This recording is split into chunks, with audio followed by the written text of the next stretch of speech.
Okay, so now we're going to talk about multi-step equations, and that's really just a catch-all term to mean an equation with more than two steps, because we would call those two-step equations or one-step equations, but really any equation that has more than two steps you would refer to as a multi-step equation. Specifically, today, we are going to focus on equations that are going to combine all the skills we've learned so far. So like combining like terms, distributive property, variables on both sides. We're going to combine all those things together. You will have equations that might have all three. You might see equations that only have one or two of those things. It really is just any of the skills we've learned are possibilities here.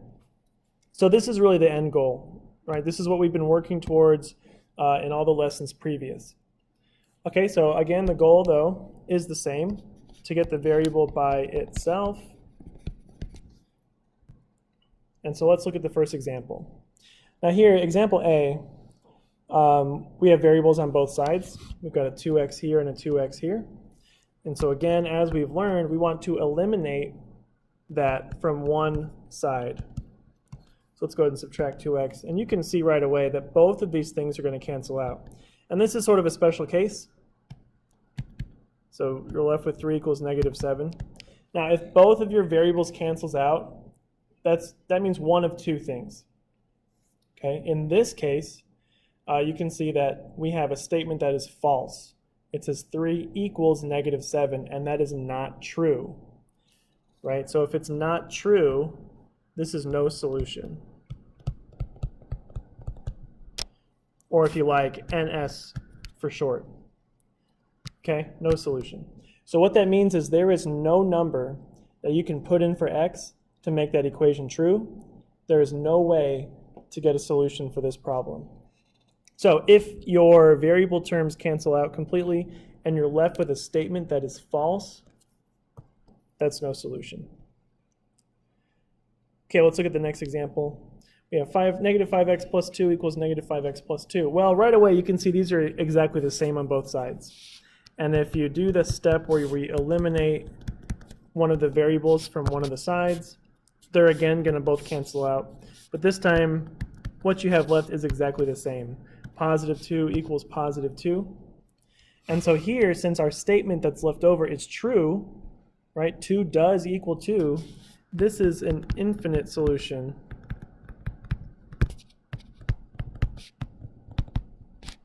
Situation, or INF for short. NS and INF, these are the two ways that I like to abbreviate these solutions. That's just my preference, but you can write it all out if you like. So if your variables cancel out completely and what's left is true, that's infinite solution. So what that means is any number, if you put it in for x, any number will make that equation true. Okay, so those are the two special cases there that you might see. No solution, where what's left over is not true, and infinite solutions, where what's left over is true. Okay, so let's go on to example C. We have negative 3 times, in parentheses, x minus 2 equals negative 3x minus 6. So let's distribute here. So that's a negative 3x. And negative 3 times negative 2 is positive 6 equals negative 3x minus 6. And again, I think we've hit another one of these no solution situations. So let's add 3x to both sides to eliminate one of them. And yes, it does eliminate both. So we've got 6 equals negative 6. And so you have to think, is this true or false? And even though they're both 6's, one is negative. So this is not true. And so again, what that means is we have no solution. Right, or NS. Because those are not the same number. So there's nothing we can put in for x to make this equation true. It'll always come out incorrect. Example D, x minus 4 plus 3x equals negative 3x plus 24. And so before you solve anything with a multi-step equation, what you want to do is look at the equation and see if there's anything you can simplify or combine or anything on either side. And so here on the left-hand side, we have this x and this 3x that we can combine together. So x plus 3x is 4x. You've still got the negative 4 there, the minus 4, and it's still equal to negative 3x plus 24. So all we did here was combine this x and this positive 3x. 1x plus 3x is 4x. Okay, so now we can start solving. And we have variables on both sides. And I would like to end up with a positive, so I will add 3x to both sides. This will eliminate it here. And because they're on opposite sides, we have to do the same thing to the other side. So 4x plus 3x is 7x. Still have minus 4, still equals 24. Okay, so now once we took care of the combining like terms and the variables on both sides, now all that's left is a two-step equation, which hopefully we're all comfortable with. We're going to add 4 to both sides. And so 7x equals 28, which works out nicely when we divide by 7.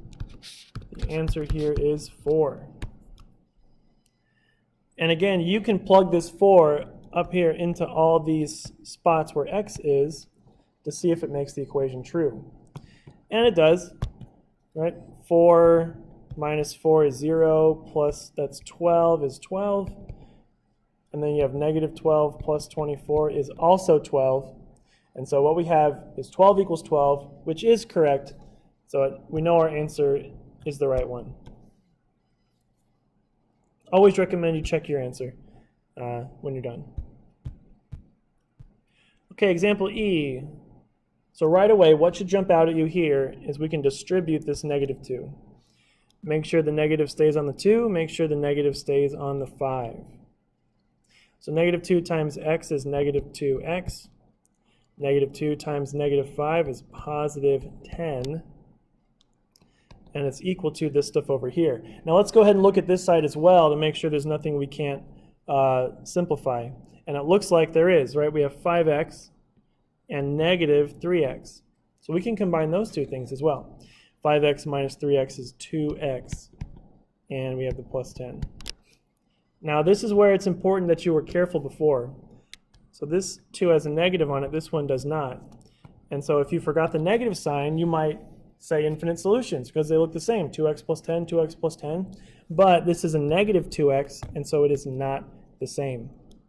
Let's go ahead and add 2x to both sides because, again, I want a positive. You could subtract 2x too. This is just the way I'd like to do it. So we're going to add 2x here. This will go away. So 10 is equal to 4x plus 10.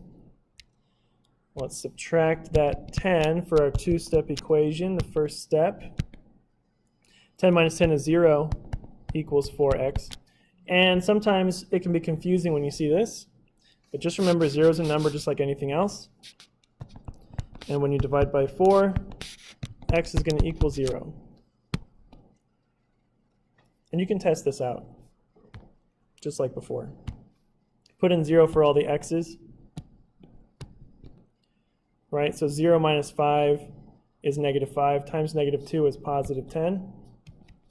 And then 0 times 5 is 0, 0 times negative 3 is 0, and all that's left is the 10 on this side as well.